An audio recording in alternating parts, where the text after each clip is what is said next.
আজকে রমজানের 5 নম্বর দিন আর আজকে ইফতারিতে আমার সাথে এরকম খাদকদের সাথে দেখা হবে আমি কখনোই ভাবিনি। তো বিষয়টা প্রথম থেকে শুরু করি। রাত 3টার সময় ঘুম থেকে উঠে সোজা চলে যাই দোকানে সবকিছু রেডি করার পর সেহরিতে আমার কিছু বান্দা কাস্টমারদের সেহরি খাওয়ানোর পর চলে আসি বাড়িতে। কিন্তু আজকে টুইস্ট হচ্ছে রমজান মাসে আত্মীয় স্বজনদের ইফতারির দাওয়াত দিতে হয়, তাই ভাবলাম আমার সাথেও তো কিছু গরিব মিসকিন ঘুরে তাদেরকে দাওয়াত দেওয়া যাক, তাদের সমস্যাগুলো দূর করা যাক, তারা খুশি হবে। যার জন্য রোজা থেকেও সাইকেল চালিয়ে চলে আসি শালবাগান বাজারে। প্রথমে মুরগি মশলা চাল সবকিছু নিয়ে চলে আসি লেবু কিনতে। কিন্তু ভাইরে ভাই, লেবুর যে দাম, মানুষকে ইফতারে দাওয়াত দিতে পারবো কিন্তু লেবুর শরবত মনে হয় খাওয়াতে পারবো না। তারপরও নিজের কিডনি বন্ধক রেখে এক হালি লেবু কিনেই ফেললাম।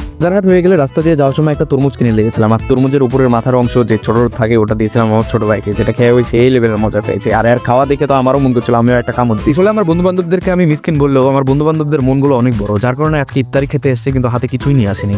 আসল বিষয় কি হচ্ছে জানেন, এরা আমাকে শয়তান বানালেও এরা আমার বাড়িতে আমার থেকে 4 গুণ ভালো, মানে ভদ্র। তো যাই হোক, আজান দিলে আমরা সবাই একসাথে বসে থেকে ইফতারি করি, এটার মজা অন্যরকম। বন্ধু বান্ধব সবাই একসাথে ইফতারি করা এটা আলাদাই মজা। আর এদিকে তারেক মাংস খেয়ে দেয়, আমাকে হাড্ডি খেতে বলছে। কেমন লেভেলের ছেলে তাহলে দেখছেন।